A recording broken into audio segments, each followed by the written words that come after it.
নমস্কাৰ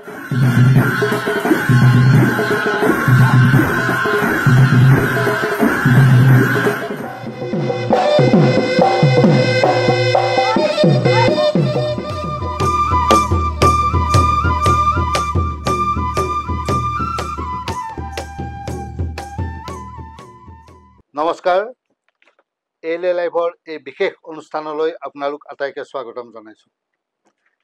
ৰাষ্ট্ৰসংঘৰ সাধাৰণ পৰিষদে 2018 চনত গ্ৰহণ কৰা এটা সিদ্ধান্ত মৰ্মে 2019 চনৰ পৰা 24 জানুৱাৰীৰ দিনটো আন্তৰ্জাতিক শিক্ষা দিৱস হিচাপে পালন কৰি অহা হৈছে। বিশ্বৰ শান্তি আৰু প্ৰগতিৰ বাবে শিক্ষা ইয়াকে মূল বিষয় হিচাপে লৈ এই দিৱসটি পালন কৰা হয়। আৰু সেই উপলক্ষত আমি আজি ষ্টুডিঅ'ত এই বিষয়ে এটা আলোচনা অনুষ্ঠান আগবঢ়াব বিচাৰিছোঁ। বৰ্তমান দেশত এটা নতুন শিক্ষানীতি প্ৰৱৰ্তন কৰা হৈছে। আমাৰ দেশত সমগ্ৰ বিশ্বতে কৃত্ৰিম বুদ্ধিমত্তাক লৈ সৰব চৰ্চা চলিছে। কৃত্ৰিম বুদ্ধিমত্তা ইয়াৰ প্ৰত্যাহ্বান আৰু সুযোগ আৰু তাৰ লগতে সমগ্ৰ শিক্ষা ব্যৱস্থা এই বিষয়ে আমি আলোচনা কৰিম। আমাৰ ষ্টুডিঅ'লৈ আমন্ত্ৰণ জনাই আনিছোঁ তিনিগৰাকী বিশিষ্ট ব্যক্তিক। মই পৰিচয় কৰাই দিছোঁ। ডক্টৰ দিব্যজ্যোতি মহন্ত, তেখেত ভাৰত চৰকাৰৰ এটা সংস্থা ৰাষ্ট্ৰীয় অধ্যাপক শিক্ষা পৰিষদ আৰু সেই সংস্থাৰ পূব ক্ষেত্ৰীয় কমিটিৰ অধ্যক্ষ কৃষ্ণকান্ত সন্দিকৈ বিশ্ববিদ্যালয়ৰ প্ৰাক্তন ডিন তেখেত। ডক্টৰ মহন্তক স্বাগতম জনাইছোঁ। হয়, নমস্কাৰ। আমাৰ লগত আছে ডক্টৰ দুলুমণি গোস্বামী, তেখেত গুৱাহাটী বিশ্ববিদ্যালয়ৰ শিক্ষা বিভাগৰ মুৰব্বী অধ্যাপক গোস্বামীক স্বাগতম জনাইছোঁ। নমস্কাৰ। আৰু আছে আমাৰ লগত এগৰাকী গৱেষক ছাত্ৰ বিদ্যুৎজ্যোতি ভট্টাচাৰ্য, তেখেতকো স্বাগতম জনাইছোঁ আমাৰ এই অনুষ্ঠানলৈ। মই প্ৰথমতে ডক্টৰ মহন্ত আপোনাৰ ওচৰলৈ আহিব বিচাৰিছোঁ। এই যিটো আন্তৰ্জাতিক শিক্ষা দিৱস 24 জানুৱাৰীৰ দিনটো আমি পালন কৰি আহিছোঁ, সেইটোৰ উপলক্ষত আমি যিটো আলোচনা এই বিষয়টো এই বিষয় সম্পৰ্কত আপোনাৰ মতামত প্ৰথম। হয়, আপোনাক ধন্যবাদ। হয়, আচলতে আমাৰ দেশবিলাক বা আন্তৰ্জাতিক যিমানবিলাক সংস্থা আছে সেইবিলাকৰ এতিয়া আলোচনাৰ মূল বিষয়টো হৈছে কি কোৱালিটি অফ লাইফ। আমি এটা গুণগত জীৱন যাপন কৰিব পাৰিব লাগে। এতিয়া গুণগত জীৱন যাপন কৰিবৰ কাৰণে আমাক হৈছে কি শিক্ষাটো এটা মূল বিষয়। শিক্ষাই মানুহক শিক্ষাৰ যিটো পোহৰ, শিক্ষাৰ পোহৰত আলোকিত কৰিব পাৰে। সেইকাৰণে আমাৰ কথাটো এনেকুৱা যে আমি এখন চাৰ্টিফিকেট অৰিয়েণ্টেড, যে আমি এখন চাৰ্টিফিকেটৰ কাৰণে পঢ়া শুনা কৰোঁ, নে আমাৰ যিটো কোৱালিটি অফ লাইফৰ যিটো ধাৰণা যে আমি সমাজত চলিবৰ কাৰণে কি ধৰণেৰে চলিম, সেই গোটেই কথাটোৰ ওপৰত আমাৰ এটা গুৰুত্ব দি আমি জানো যে ইতিমধ্যে ছাষ্টেইনেবল ডেভেলপমেণ্ট গ'লৰ আওতাটো বিভিন্ন কথা আলোচনা হৈছে। আজি ডেলৰ্ছ ৰিপৰ্টতো লাৰ্ণিং দি ট্ৰেজাৰ উইদিন সেই ধৰণৰ কথাবিলাক আলোচনা হৈছে। এতিয়া আমি ভাবিছোঁ যে যিহেতু এইটো আন্তৰ্জাতিক সংস্থা ৰাষ্ট্ৰসংঘই বিভিন্ন দেশৰ যিসমূহ ৰাষ্ট্ৰপ্ৰধান তেওঁলোকৰ লগত আলোচনাৰ মৰ্মে, বিভিন্ন ধৰণৰ বৈজ্ঞানিক বা শিক্ষাবিদৰ লগত আলোচনাৰ মৰ্মে তেওঁলোকে ভাবিছে যে আমাৰ যিটো পাঠ্যক্ৰম, এই গোটেই পাঠ্যক্ৰমটোৰ ক্ষেত্ৰত যদি আমি কিছু এটা বিশেষ পৰিৱৰ্তনৰ সূচনা কৰিব বিচাৰোঁ, তেনেহ'লে আমি বিভিন্ন সময়ত বিভিন্ন ধৰণৰ দিৱস পালন কৰি মানুহৰ মাজলৈ শিক্ষাটো যে এটা গুৰুত্বপূৰ্ণ বিষয় আৰু শিক্ষাৰ লগত শান্তি, শিক্ষাৰ লগত প্ৰগতি আৰু শিক্ষাৰ লগত মানুহৰ যিটো বুদ্ধিমত্তা, এই গোটেই কথাবিলাক জড়িত আছে কাৰণে ৰাষ্ট্ৰসংঘই 2018 চনৰ ঘোষণাত ডিচেম্বৰত এটা ইণ্টাৰনেশ্যনেল ডে অফ এডুকেশ্যন ঘোষণা কৰিছে। আৰু আমি প্ৰত্যেক ৰাষ্ট্ৰই সেই বিষয়টোত এটা গুৰুত্ব দি আমিও সেইমতে আমাৰ পলিচিবিলাক কৰি আগুৱাই যোৱাটো মই ভাবোঁ অতি গুৰুত্বপূৰ্ণ। হয়, ধন্যবাদ। মই ডক্টৰ দুলুমণি গোস্বামী ডাঙৰীয়া আপোনাৰ ওচৰলৈ আহিছোঁ। ডক্টৰ মহন্ত ডাঙৰীয়া যিটো কথা কৈছে যে শিক্ষাৰ লগত প্ৰগতি, শান্তি, বুদ্ধিমত্তাৰ কথা জড়িত আছে, আপুনি এগৰাকী অভিজ্ঞ শিক্ষক, আপোনাৰ মতামত। হয়, ডক্টৰ মহন্ত ডাঙৰীয়া ইতিমধ্যে খুব সুন্দৰকৈ কথাখিনি কৈছে। আচলতে শিক্ষা, শান্তি আৰু প্ৰগতি এই তিনিটা বিষয় এৰাব নোৱাৰা। শিক্ষাৰ লগত শান্তিৰ সম্পূৰ্ণ সম্পৰ্ক আছে, শিক্ষাৰ লগত প্ৰগতিৰ সম্পূৰ্ণ সম্পৰ্ক আছে। এতিয়া আন্তঃৰাষ্ট্ৰীয় ক্ষেত্ৰত ২৪ জানুৱাৰী দিনটো এনেদৰে পালন কৰা হৈছে ৰাষ্ট্ৰীয় শিক্ষা দিৱস হিচাপে। আৰু এইবাৰ শান্তি, প্ৰগতি, কৃত্ৰিম বুদ্ধিমত্তা এইবোৰ বিষয় হিচাপে লোৱা হৈছে। আমি বাস্তৱত দেখা পাইছোঁ যে পৃথিৱীৰ কিছু সংখ্যক দেশ আছে যিবোৰ দেশত শান্তি সম্পূৰ্ণৰূপে বিঘ্নিত হৈছে। আনকি সমগ্ৰ বিশ্বৰ বুলিও ক'লেও ভুল নহয়। কাৰণ এটা তথ্যত মই পাইছোঁ যে সমগ্ৰ বিশ্বত আনকি বেমাৰ আজাৰত যিমান মানুহৰ মৃত্যু হয় তাতকৈ অধিক মানুহৰ মৃত্যু হয় টেৰৰিষ্ট এটেকত। অৰ্থাৎ এতিয়া চিৰিয়াকে আদি কৰি লেবানন এই দেশবোৰ কথা আমি জানো। আৰু মানে ইণ্টাৰেষ্টিং কথা এইটোৱে যে যিবোৰ দেশত আপুনি দেখিব শান্তি অধিক পৰিমাণে বিঘ্নিত হৈছে সেই দেশবোৰ কিন্তু শিক্ষাৰ ক্ষেত্ৰতো অতি পিছপৰা। আজি লেবানন, চিৰিয়াৰ কথা যদি আমি উদাহৰণস্বৰূপে লওঁ, শিক্ষাৰ ক্ষেত্ৰত এইবোৰ দেশ অধিক পিছপৰা। গতিকে ইউনেস্কোই যিটো পদক্ষেপ লৈছে এইটো এটা সময়োপযোগী পদক্ষেপ যে আমি সমগ্ৰ বিশ্বকে শিক্ষাৰ ক্ষেত্ৰত এটা সজাগতা আনিব লাগে। বিশেষকৈ যিটো আমি প্ৰাথমিক বা যিটো বুনিয়াদী শিক্ষা বেচিক এডুকেশ্যন বুলি কোৱা হয় এইটো সকলোৰে কাৰণে দিয়াটো উচিত। তাৰোপৰি উচ্চ শিক্ষালৈকে আনকি শিক্ষা মানে অধিক এক্সেচিবল হ'ব লাগিব সকলোৰে কাৰণে। আৰু শিক্ষাই সেই এনেধৰণৰ সজাগতা আনি দিব। আৰু এটা আপুনি ইতিমধ্যে এটা খুব সুন্দৰ প্ৰশ্ন ইয়াৰ মাজতে উত্থাপন কৰিছে, কৃত্ৰিম বুদ্ধিমত্তা যিটো কথা কোৱা হৈছে। এই কৃত্ৰিম বুদ্ধিমত্তাৰ কথাটো কিন্তু এটা অতি প্ৰত্যাহ্বানমূলক বিষয় হৈ পৰিছে বৰ্তমান সমগ্ৰ বিশ্বতে। কাৰণ কৃত্ৰিম বুদ্ধিমত্তাই যেনেকৈ মানুহৰ বহু ভাল কৰিছে তেনেদৰে কিন্তু বহু বেয়াও কৰিছে। গতিকে আমি যিহেতু কৃত্ৰিম বুদ্ধিমত্তাৰ বিষয়টি হৈছে এটা সম্পূৰ্ণ টেকন'লজিৰ কথা, কাৰিকৰী কথা। গতিকে আমি মানৱ সমাজে এটা কথা শিকিব লাগিব, এটা কথাত সজাগতা আমাৰ প্ৰয়োজন যে আমি টেকন'লজি ব্যৱহাৰ কৰিব লাগিব, কিন্তু টেকন'লজিয়ে যাতে আমাক ব্যৱহাৰ নকৰে সেইটো কিন্তু খুব এটা গুৰুত্বপূৰ্ণ হয়। কিন্তু বাস্তৱত আমি বহু ক্ষেত্ৰত দেখা পাওঁ এই কৃত্ৰিম বুদ্ধিমত্তা, আজি ChatGPTৰ পৰা আদি কৰি বিভিন্ন ধৰণৰ কৃত্ৰিম বুদ্ধিমত্তাৰ পৰ্টেল ওলাইছে, ছফ্টৱেৰ ওলাইছে, যিবোৰ ব্যৱহাৰ মানে আচলতে অব্যৱহাৰ কৰা হৈছে, ছাত্ৰ সমাজৰ অপপ্ৰয়োগ কৰা হৈছে। গতিকে এই ক্ষেত্ৰত এটা সম্পূৰ্ণ সচেতনতাৰ প্ৰয়োজন হয় যে আমি কৃত্ৰিম বুদ্ধিমত্তা কেনেদৰে মানৱ সভ্যতাৰ বিকাশৰ কাৰণে ব্যৱহাৰ কৰিব পাৰিম, কিন্তু মানৱ সভ্যতাৰ ধ্বংসৰ কাৰণে কৃত্ৰিম বুদ্ধিমত্তা নহয়। মই আকৌ আহিম এই বিষয়টো লৈ। কৃত্ৰিম বুদ্ধিমত্তাৰ বিষয়ে আলোচনা কৰা বহুত প্ৰয়োজনো আছে। মই বিদ্যুৎজ্যোতি ভট্টাচাৰ্য আপোনাৰ ওচৰলৈ আহিছোঁ। আপুনি এগৰাকী গৱেষক ছাত্ৰ, আৰু এই শিক্ষাৰ বিষয়টোত আমি যিটো বিষয়ে আলোচনা কৰি আছোঁ এই বিষয়ত আপোনাৰ আৰম্ভণি মতামত। হয়, শিক্ষাৰ বিষয়টো যথেষ্ট গুৰুত্বপূৰ্ণ। আৰু যেতিয়া UNDP-য়ে ছাষ্টেইনেবল ডেভেলপমেণ্ট গ'ল আনিছিলে তাতে SDG 4 যিটো আছে তাত কোৱালিটি এডুকেশ্যনৰ কথা কৈছিলে। আৰু কোৱালিটি এডুকেশ্যনৰ বিষয়টো যদি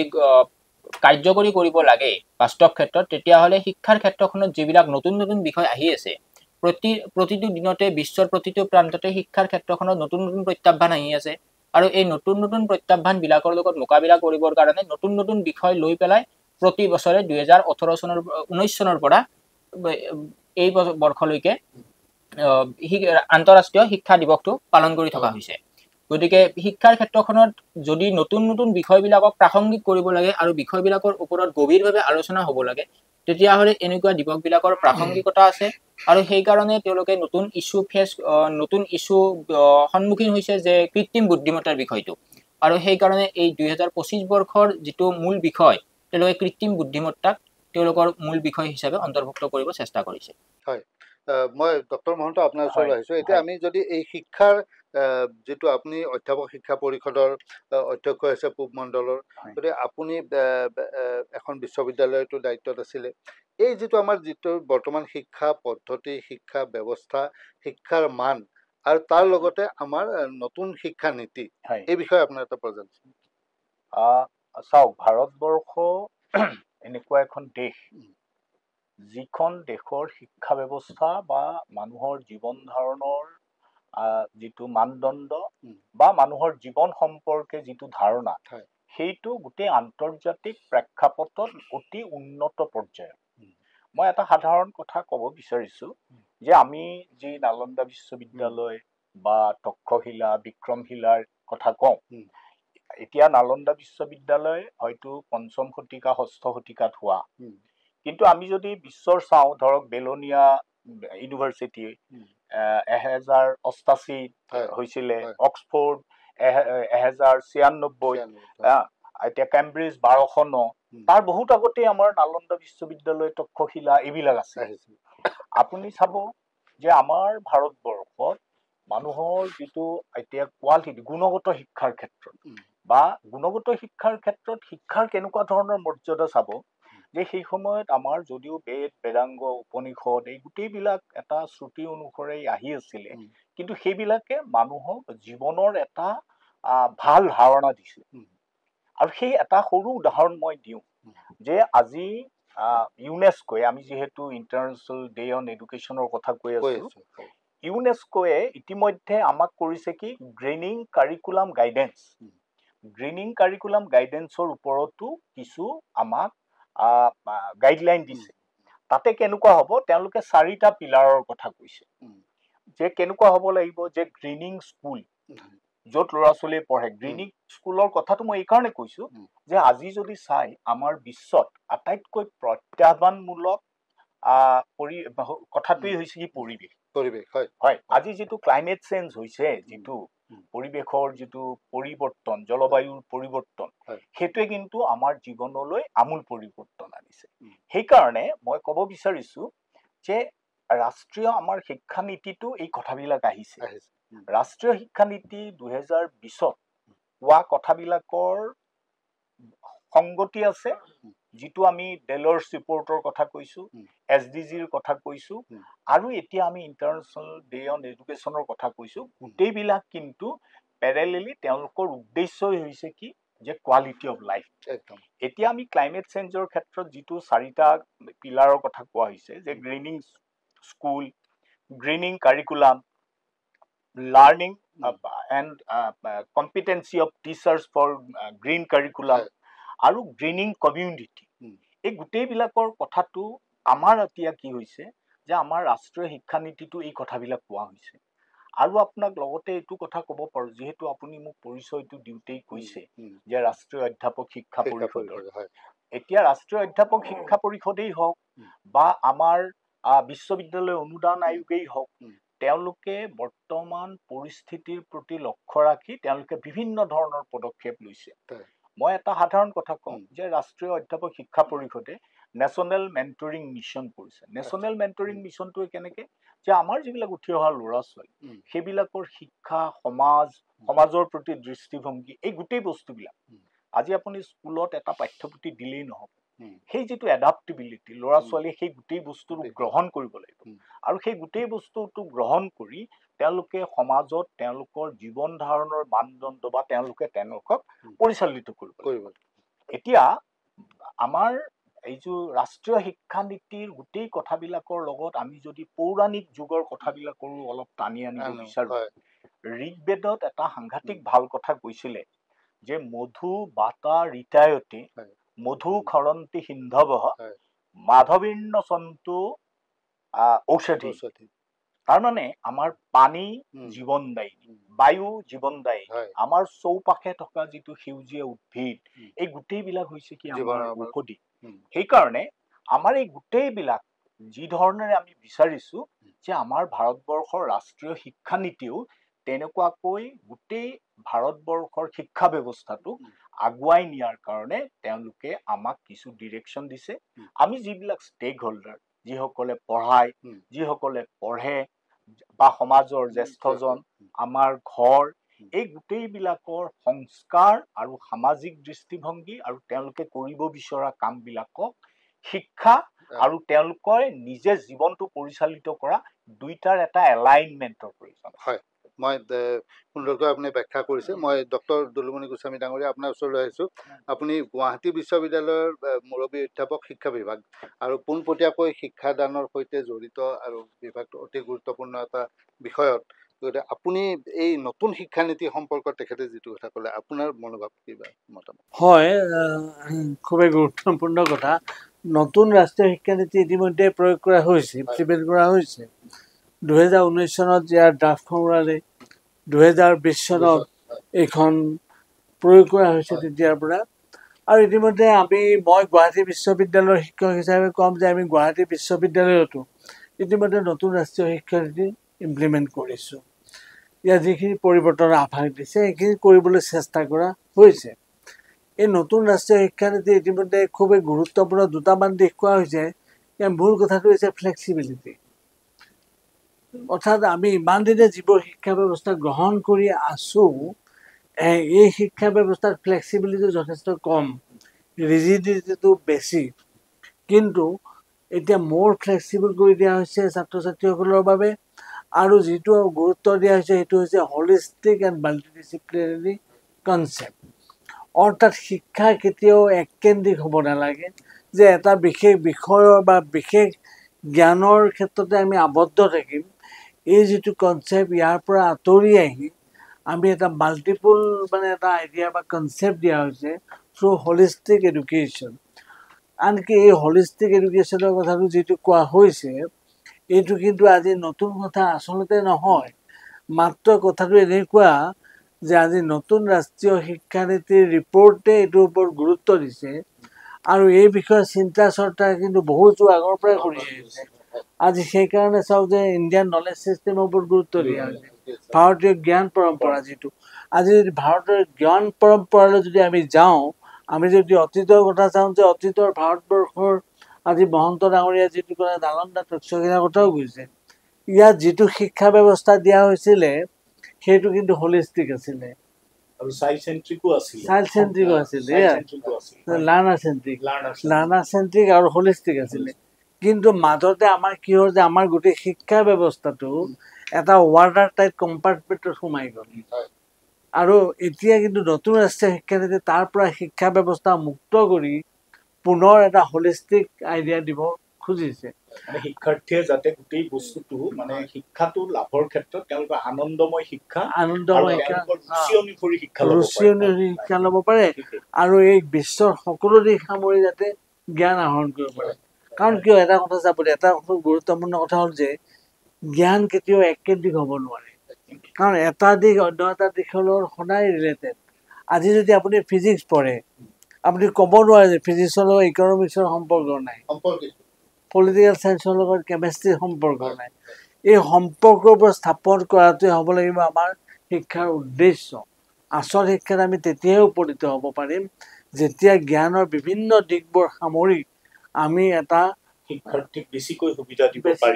দিব পাৰে। আৰু নতুন ৰাষ্ট্ৰীয় শিক্ষানীতি এইটোৰ ওপৰত গুৰুত্ব দিয়া হৈছে। আমি বিশ্ববিদ্যালয়টো যেনেদৰে ইমপ্লিমেণ্ট কৰিছোঁ, এইটোৰ ওপৰত বিশেষভাৱে গুৰুত্ব দি আমি ইমপ্লিমেণ্ট কৰিবলৈ যত্ন কৰিছোঁ। মই আহিম আকৌ আপোনাৰ ওচৰত। মই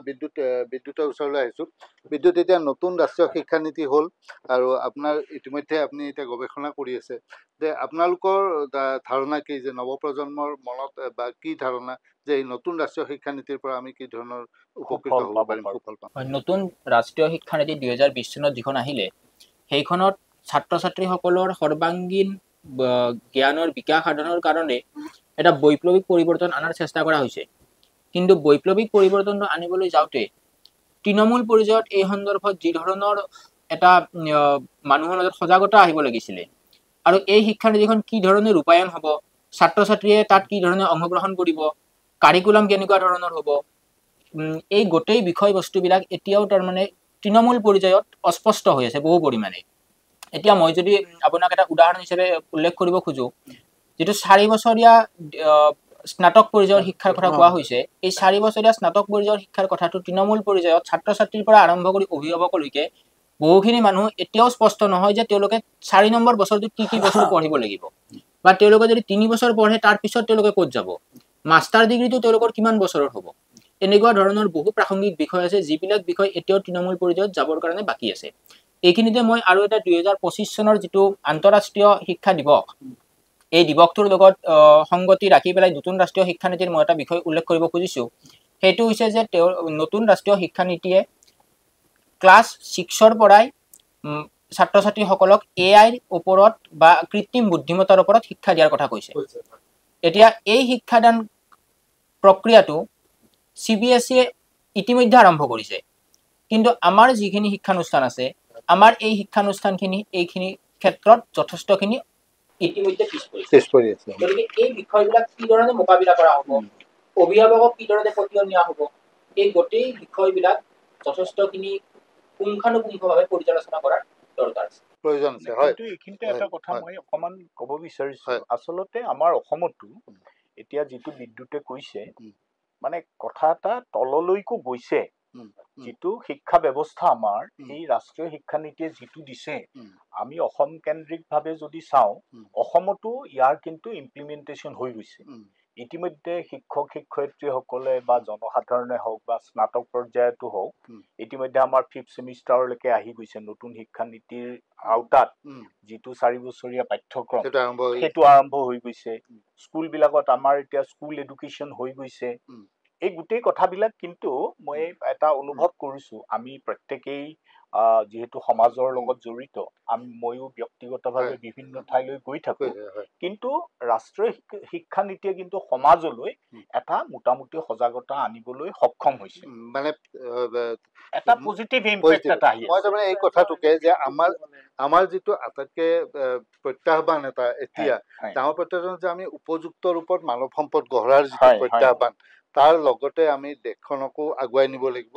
আৰু সেইটো মানৱ সম্পদ যদি আমাৰ উপযুক্ত ৰূপত গঢ়াই তুলিব পাৰো এতিয়া আমি যে অসমৰ ক্ষেত্ৰতে চাওঁ অসমতে ধৰক এটা ৰূপান্তৰ ঘটিছে বিভিন্ন ক্ষেত্ৰত গতিকে এই যিটো ৰূপান্তৰ তাত যাতে আমি মানৱ সম্পদ আমাৰ ল'ৰা ছোৱালীখিনিক উপযুক্ত ৰূপত গঢ়ি তুলিব পাৰো তেতিয়াহ'লে নিশ্চয় তেওঁলোকৰ কাৰণে এটা উজ্জ্বল ভৱিষ্যত বা ভৱিষ্যত সোণালী হ'ব সেই বিষয়ত আপোনালোকে কি এনেই মই কওঁ আপোনাৰ কথাটোত আপুনি বৰ সুন্দৰ কৈছে চাব আমি যেতিয়া ল'ৰা ছোৱালীবিলাকক গাইডেন্স দিম তাৰমানে আমি এটা আদৰ্শ মোৰ এটা আদৰ্শ থাকিব লাগিব মই যেতিয়া এজন শিক্ষক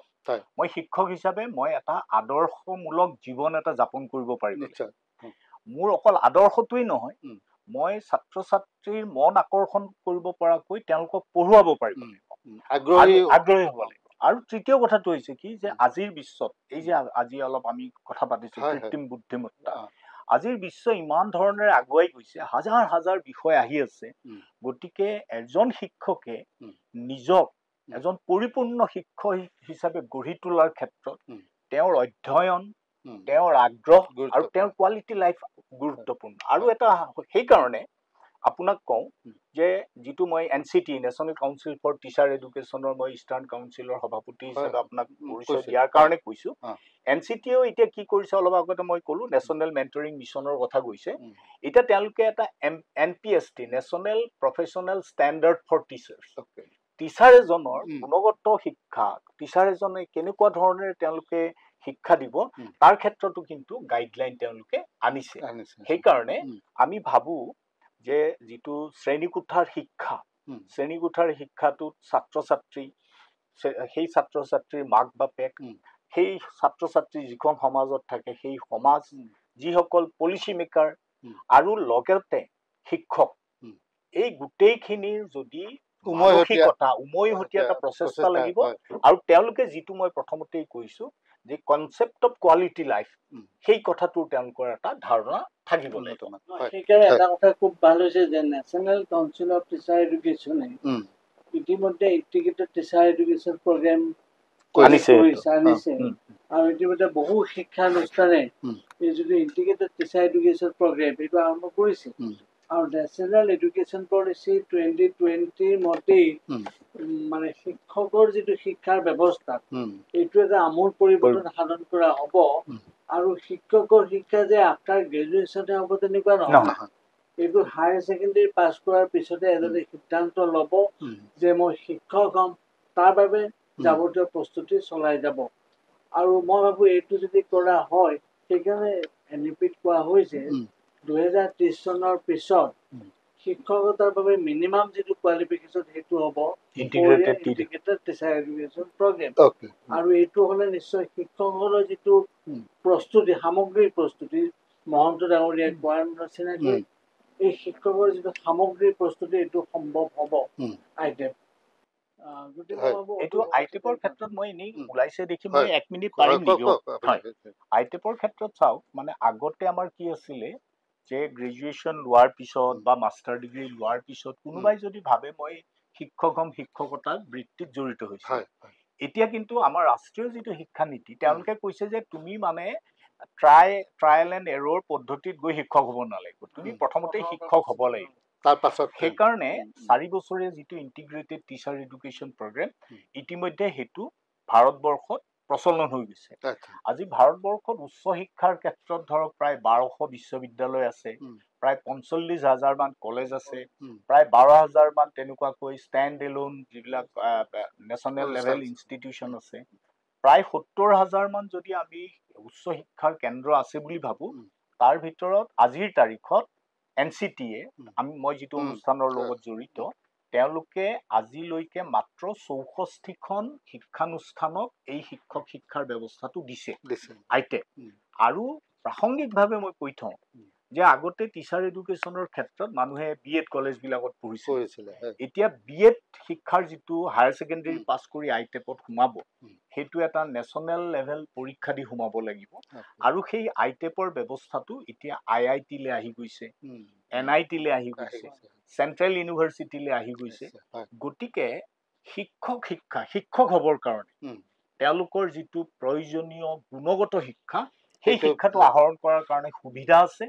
আৰু সেই সুবিধাটো এতিয়া লাৰ্জ স্কেলত বিভিন্ন ধৰণেৰে দিবলৈ বিচৰা হৈছে মই বিদ্যুতৰ ওচৰলৈ যাব বিচাৰো বিদ্যুৎ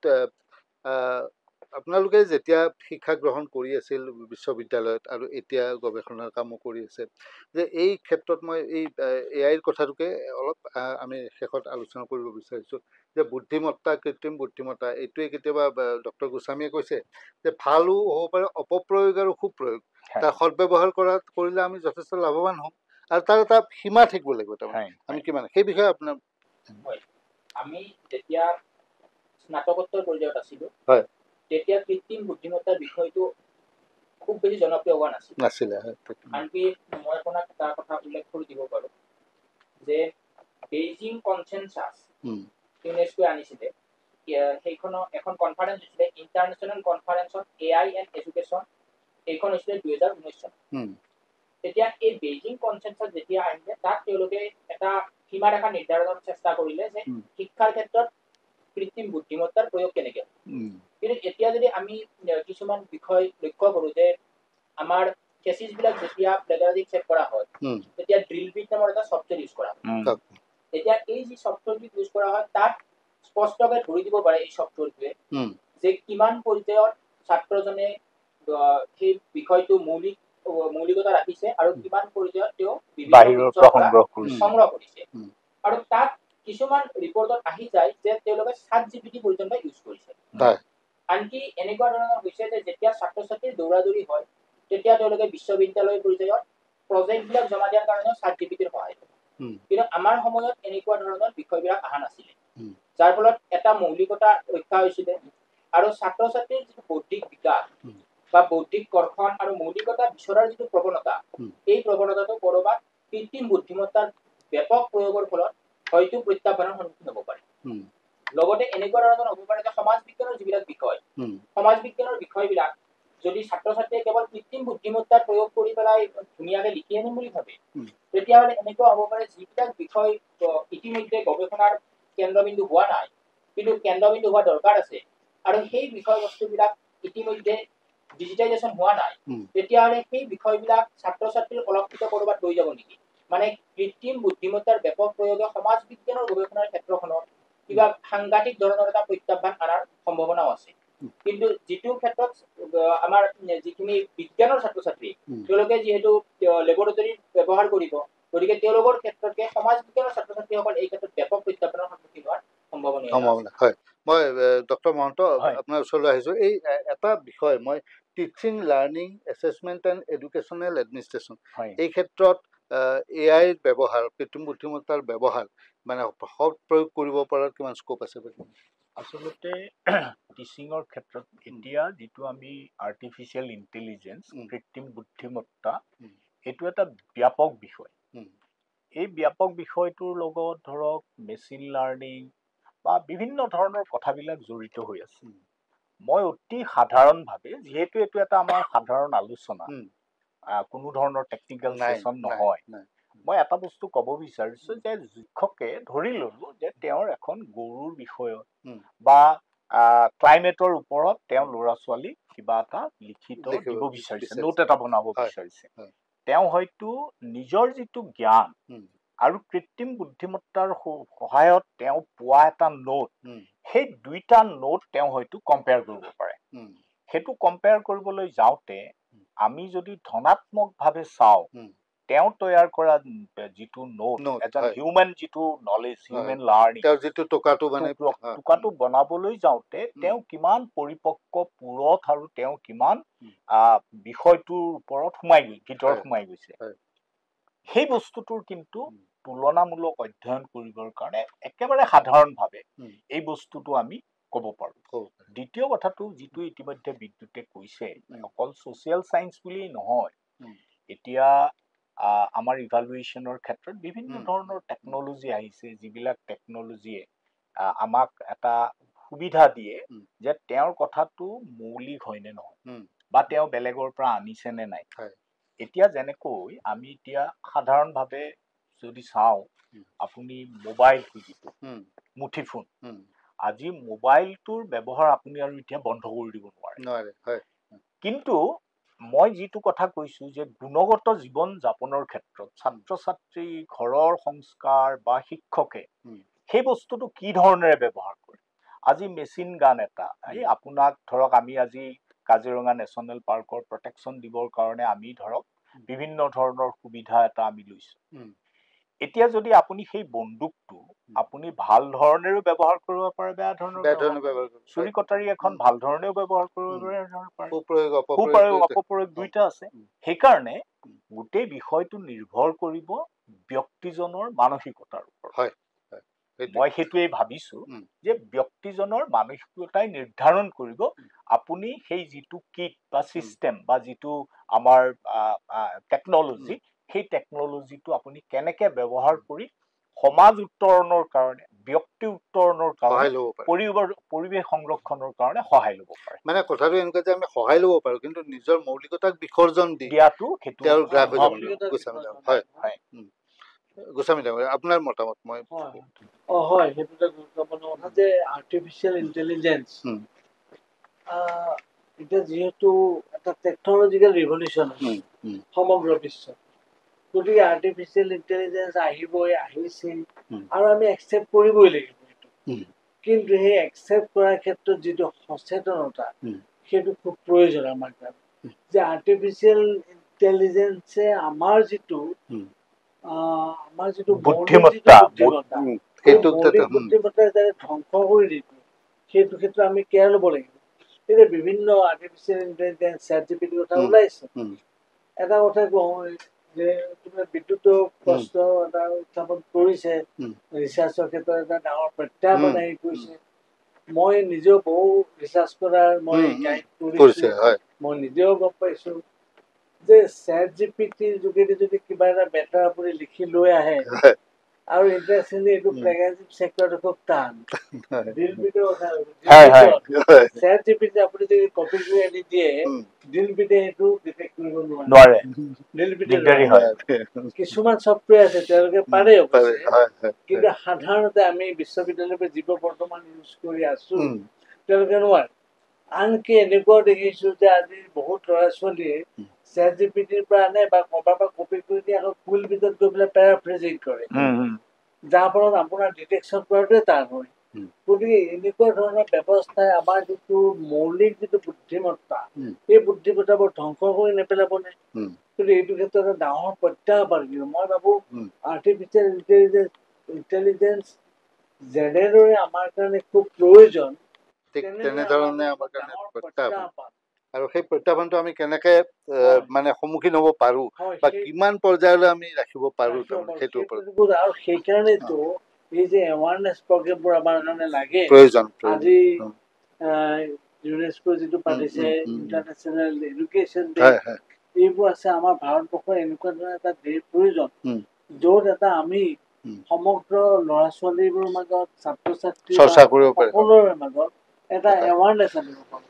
আৰু এই ক্ষেত্ৰত মই ভাবোঁ এটা কথা কিন্তু দেই মই যিটো অনুভৱ কৰিছোঁ হয় আমাৰ যিটো বিদ্যালয় বা মহাবিদ্যালয়ৰ যিবোৰ পাঠ্যক্ৰম থাকে তাত পাঠ্যক্ৰম এনেকুৱা ধৰণৰ এটা বিষয় অন্তৰ্ভুক্ত কৰাটো মই উচিত হ'ব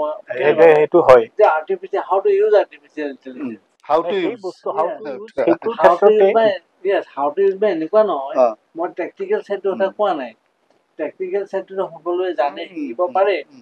কিন্তু ইউজ কৰা যিটো এথিকেল দিশ হয় হয় সেই এথিকেল ছাইডটো মই ভাবোঁ ইম্পৰ্টেঞ্চ কৰিব লগা মানে হয় কোৱালিটি এডুকেশ্যনৰ কথা Yeah. আহিব আৰু নহয়, সেইটো যদি আমি এথিকেল ছাইডটো হয়, যদি গুৰুত্ব হয়। নিদিওঁ তেতিয়া there will be lot of challenge for quality education একদম আহিব হয় হয়, মই হয়। বিদ্যুতৰ ওচৰলৈ আহিছোঁ বিদ্যুৎ আমি সামৰিম শেষত মই মানে সামৰণিৰ ফালে আহিছোঁ যে দুগৰাকী শিক্ষক আছে আৰু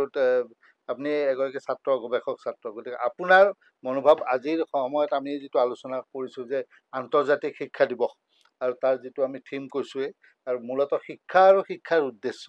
আমাৰ কি সেই বিষয়ত আপুনি কি ভাবে যে আৰু আমি কি ধৰণে আগবাঢ়িলে আমি আমাৰ দেশখনক আগুৱাই নিব পাৰিম আমি নিজক সমাজখনক আগুৱাই নিব পাৰিম আৰু আমি নিজকে উপযুক্ত ৰূপত গঢ়ি তুলিব পাৰিম এতিয়া কৃত্ৰিম বুদ্ধিমত্তাৰ বিষয়টোক লৈ যদি আমি এই বিষয়টো আলোচনা কৰোঁ তেতিয়াহ'লে এটা বস্তু মই গোস্বামী ছাৰে যিটো কথা ক'লে যে এথিক্সৰ কথা যে আমি কি ধৰণে প্ৰয়োগ কৰিম তেনেকুৱা এখন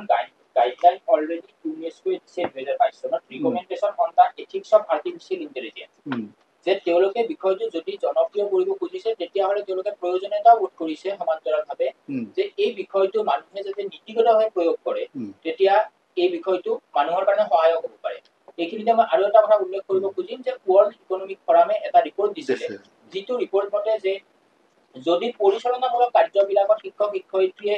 কৃত্ৰিম বুদ্ধিমত্তা প্ৰয়োগ কৰে তেতিয়াহ'লে তেওঁলোকে দিব লগা যিখিনি কষ্ট সেই কষ্টটো 20% পৰ্যন্ত হ্ৰাস হ'ব পাৰে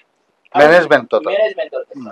যদি পৰিচালনামূলক কাৰ্যত তেওঁলোকৰ কষ্টটো হ্ৰাস হৈ যায় তেতিয়াহ'লে ছাত্ৰ ছাত্ৰীক তেওঁলোকে যিমানখিনি গুৰুত্ব দিব লাগে সিমানখিনি গুৰুত্ব দিব পাৰিব তেতিয়াহ'লে এই বিষয়টো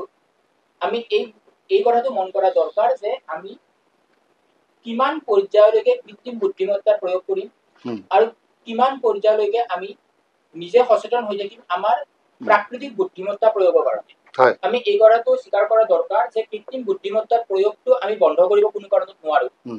সমান্তৰালভাৱে এই কথা আমি জনা উচিত যে কৃত্ৰিম বুদ্ধিমত্তাটো প্ৰাকৃতিক বুদ্ধিমত্তাৰে সৃষ্টি গতিকে ইয়াৰ সক্ৰিয় অসীমিত নহয় গতিকে আমি কৃত্ৰিম বুদ্ধিমত্তাক নিজৰ নিয়ন্ত্ৰণত ৰাখি আমাৰ সহায়ক হোৱাকৈ পৰিচালনামূলক কাৰ্যবিলাকৰ ক্ষেত্ৰত যদি ব্যৱহাৰ কৰোঁ আৰু সমান্তৰালভাৱে আমি তাৰ সহায়ত যিখিনি সময় ৰাহি হ'ব সেইখিনি যদি আমি মৌলিকতা সৃষ্টিত গুৰুত্ব দিওঁ তেতিয়াহ'লে ই আমাৰ কাৰণে উপযোগী হ'ব মই ডক্টৰ গোস্বামী আপোনাৰ পৰা শেষ ৰিমাৰ্ক বিচাৰিছোঁ আলোচনা হয় গোটেই বিষয়বস্তুটো খুবেই গুৰুত্বপূৰ্ণ বিষয়ৰ ওপৰত আমি আলোচনা কৰি আছোঁ এতিয়া মোৰ কথা এনেকুৱা যে যিহেতু নতুন ৰাষ্ট্ৰীয় শিক্ষানীতি আমি ইতিমধ্যে প্ৰয়োগ কৰিছোঁ গতিকে নতুন ৰাষ্ট্ৰীয় শিক্ষানীতি অনুসৰি আমি সামগ্ৰিকভাৱে সকলোৰে সামগ্ৰিক বিকাশৰ ক্ষেত্ৰত গুৰুত্ব দিব লাগে যথেষ্ট আৰু সকলোবোৰ পাঠ্যক্ৰমতে এইবোৰ অন্তৰ্ভুক্ত কৰিব লাগিব আমি যিটো ভাৰতীয় পৰম্পৰাগত যিটো শিক্ষা ব্যৱস্থা বা ইণ্ডিয়ান নলেজ ছিষ্টেম জ্ঞান পৰম্পৰা এইটো যাতে আমি শিক্ষা অনুষ্ঠানবোৰত আনিব পাৰোঁ পাঠ্যক্ৰমত আনিব পাৰোঁ এইটোৰ ওপৰত গুৰুত্ব দিয়াটো যথেষ্ট প্ৰয়োজন আৰু আৰ্টিফিচিয়েল ইণ্টেলিজেন্স বা কৃত্ৰিম বুদ্ধিমত্তাৰ কথা আমি আলোচনা কৰি আছোঁ ইয়াক নিয়ন্ত্ৰণ কৰাটো খুবেই প্ৰয়োজন যেনেদৰে আমাৰ কাৰণে প্ৰয়োজন কিন্তু ইয়াক নিয়ন্ত্ৰণ কৰিবৰ কাৰণে আমি ছাত্ৰ ছাত্ৰীসকলৰ বাবে আৰু অন্যান্য সকলো ব্যক্তিৰ কাৰণে যদিও ইউনেস্কোৰ গাইডলাইন দিছে কিন্তু আমি যাতে নিজাববীয়াকৈ এই গাইডলাইনবোৰ ইমপ্লিমেণ্ট কৰিব পাৰোঁ সেই ক্ষেত্ৰত গুৰুত্ব দিয়াটো উচিত আৰু সেইখিনি কৰিলে নিশ্চয় আমি ভৱিষ্যতে এটা সুন্দৰ শিক্ষা ব্যৱস্থা আমি লাভ কৰিব পাৰিম যাৰ যোগেদি প্ৰকৃত অৰ্থত মানৱ সমাজৰ মানৱ সম্পদৰ মানৱ সভ্যতাৰ বিকাশ হয় মই ডক্টৰ মহন্ত আপোনাৰ ওচৰলৈ আহিছোঁ শেষত ঠিক আছে হয় মানে বিষয়বিলাক ক'বলৈতো বহুত কথা আছে মই এইটো ক'ব বিচাৰিছোঁ এটা সাধাৰণ মই উদাহৰণেৰে মই কথাটো সামৰিম ধৰি লওক আপুনি কাৰোবাক মই এই কথাটো ল'ৰা ছোৱালীবিলাকক প্ৰায়ে কওঁ আপোনাক এটা সোণৰ পুতলা সাজি দিয়া হ'ল আপুনি সোণৰ পুতলাটো আঁকোৱালি লওঁতে আপুনি হাতেৰে ধৰোঁতে আপোনাৰ হাতখন পৰিষ্কাৰ হ'ব লাগে আৰু আপুনি সেই সোণৰ পুতলাটো আপুনি কি ধৰণে ৰাখে যে তাত আপুনি ভগৱান স্বৰূপ যে এটা ভাল মূল্যৱান বস্তু সেইটো ধৰিবলৈ যাওঁতে আপোনাৰ হাতৰ পৰিচ্ছন্নতা এই গোটেই কথাখিনি হয়তো লাগিব সেইটো আপোনাৰ এটা ৰিয়েলাইজেশ্যনৰ কথা আমাৰ ভাৰতবৰ্ষই সদায় যিটো স্পিৰিচুৱেলিটি যিটো আধ্যাত্মিকতা মই ধাৰ্মিকতাৰ ধৰ্মৰ কথা কোৱা নাই আধ্যাত্মিকতা যিহেতু মন প্ৰাণ প্ৰকৃতি সমাজ গোটেইবিলাকক একত্ৰিত কৰি তাৰ মাজত মই কোন সেইটো এটা ডাঙৰ কথা আৰু সেই কথাবিলাক চাওক আমাৰ গাঁৱে ভূঞে আজি সকলোতে আজি মহাপুৰুষ শ্ৰীমন্ত শংকৰ গুৰুজনাই দি যোৱা নামঘৰ আজি চবতে আছে নাম গুণ চলি আছে ভক্তি প্ৰদীপত গুৰুজনাই লিখিছিলে যে হুইবা শান্ত চিত্ত সৰ্ব ধৰ্মত বৎসল এই যে ধৰ্ম কথাটোৰ মই এই ধৰ্মৰ কথা কোৱা নাই যে আমাৰ জীৱন ধাৰণ কৰিবলৈ যাওঁতে যিটো ধৰিব লাগে ধৰয়তী মানে যিটো ধৰিব লাগে সেইটোৱেই ধৰ্ম গতিকে মই কোনটো ধৰিব লাগিব মোৰ চিত শান্ত হ'ব লাগিব মোৰ মন ভাল হ'ব লাগিব দৃষ্টিকোণ ভাল হ'ব লাগিব এই গোটেইবিলাক কিহৰ কাৰণে ভাল হ'ব লাগিব যে মই এখন সুস্থ এখন চিভিল ছ'চাইটি য'ত মই নিজকে কণ্ট্ৰিবিউট কৰিব লাগিব মই এটা আৱৰ্জনা যাতে সমাজৰ কাৰণে নহওঁ তাৰ বাবে শিক্ষাটো চাৰ্টিফিকেট নহয় আজি আমাৰ ককা দেউতাহঁত তেতিয়া তেওঁলোকৰ PhD ডিগ্ৰীধাৰী আছিল আজি অসমীয়া সাহিত্য আপুনি লক্ষ্মীনাথ বেজবৰুৱা কওক মহিম বৰা ছাৰহঁত কওক বা আমাৰ যিসকল ডাঙৰ ডাঙৰ পুৰুধা ব্যক্তিৰ ওপৰত আজি আমি গৱেষণা কৰি PhD লৈছো তেওঁলোক কোনখন বিশ্ববিদ্যালয়ৰ PhDধাৰী আছিল সেইবিলাক মানুহে আমাক যিখিনি দি গৈছে সেইখিনিৰে আমি সমাজখন পৰিচালিত হ'ব লাগিব আৰু তাৰ কাৰণে মই সদায় কওঁ শিক্ষাটো গ্ৰহণ কৰা ব্যক্তিজনৰ মানসিকতা আৰু শিক্ষা দিবলৈ যোৱা মানুহজনৰ মানসিকতা সেই দুইটাই কিন্তু সমাজকেন্দ্ৰিক আৰু উচ্চ চিন্তা ধাৰণাৰে আধ্যাত্মিক গুণসম্পন্ন মানুহ হৈ সেইটো গ্ৰহণ আৰু মানে প্ৰদান এই দুইটা বস্তু কৰিব লাগিব মই ধন্যবাদ জনাইছো আপোনালোকক যে এটা সুন্দৰ আলোচনা আমি আপোনালোকৰ পৰা পালো আৰু আজি এই ষ্টুডিঅ'ত আমি উপলক্ষটো হ'ল যে ২৪ জানুৱাৰী আন্তৰ্জাতিক শিক্ষা দিৱস আৰু সেই উপলক্ষত আমি আলোচনা কৰিলোঁ অসম শিক্ষা ব্যৱস্থা সম্পৰ্কত নতুন ৰাষ্ট্ৰীয় শিক্ষানীতি আৰু বিশেষকৈ একেবাৰে নতুনকৈ অহা আমাৰ সন্মুখত যিটো প্ৰত্যাহ্বান ঠিক নহয় আমাৰ সুযোগ বা সুবিধা আমি কেনেদৰে ল'ব পাৰোঁ কৃত্ৰিম বুদ্ধিমত্তা এই বিষয়ে আলোচনা কৰিলোঁ মই ডক্টৰ দিব্যজ্যোতি মহন্ত আপোনাক ধন্যবাদ জনাইছোঁ ডক্টৰ দুলুমণি গোস্বামী ধন্যবাদ জনাইছোঁ আৰু বিদ্যুৎজ্যোতি ভট্টাচাৰ্য আপোনাকো ধন্যবাদ জনাইছোঁ মই আমাৰ দৰ্শকসকলকো ধন্যবাদ জনাইছোঁ আপোনালোক নিশ্চয় এই অনুষ্ঠানৰ পৰা অনুষ্ঠান চাই উপকৃত হ'ব আপোনালোকে চাই থাকিব ALL লাইভ ধন্যবাদ